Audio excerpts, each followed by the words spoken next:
cosigner has risks. If the primary borrower does not pay, you may be on the hook for debt and your credit score could be negatively affected. You may have signed on for a child's student loan to help them get through college, or maybe helped your family member get a new car or maybe a credit card. After some time has passed, you want to remove yourself as the cosigner. Don't worry because you have clicked on the right video. Hey guys, this is Prarthana from Clear Tax, and here I will be talking about the 4 ways you can afford to remove yourself as a cosigner. Let's begin. Number 1, refinance the loan. One of the best ways to get your loan removed as a cosigner is to have your loan refinanced in the primary borrower's name, which will actually essentially replace one loan with another, usually with a lower interest payment or better terms. For mortgages, car loans and student loans, the processes for refinancing is pretty straightforward. Note that the borrower will need to have a good credit score in order to refinance his or her loan. If their credit is poor, unfortunately, this may not be an option and you may be stuck as a cosigner. They will need to improve their credit score and try again later.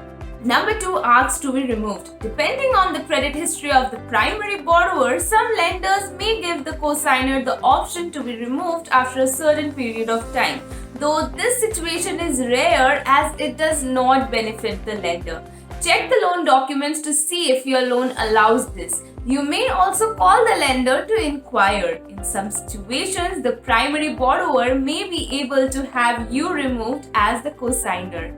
Number 3, transfer the balance. Sometimes you may have to be more creative to be removed as a cosigner. One way to do this is by using a 0% balance transfer credit card. If the primary borrower can get approved, it could allow them to pay down the balance without paying any interest while also letting you off the hook. You can use a balance transfer from several different types of debts, including student loans, home equity loans, credit cards, auto loans, and of course personal loans.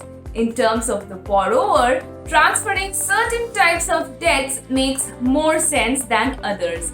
For example, most balance transfer credit cards gives you 12 to 18 months before they start charging interest. If you cannot pay the debt in full by that time, the interest rate could be a lot higher than it originally was. Large amounts like student loans and auto loans may not be the best move unless the borrower can pay them off within the 0% interest time frame, right?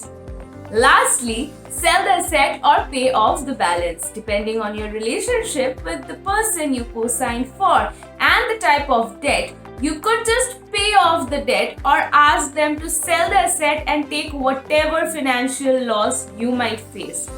It may not be the most financially savvy method, but of course it works.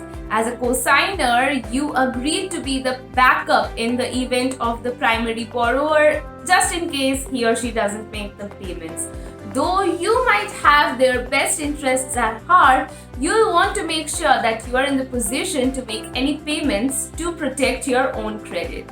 Thank you so much for watching the video. Don't forget to give this video a big thumbs up and subscribe to Clear Tax's YouTube channel for regular videos on finance. Stay tuned and take care.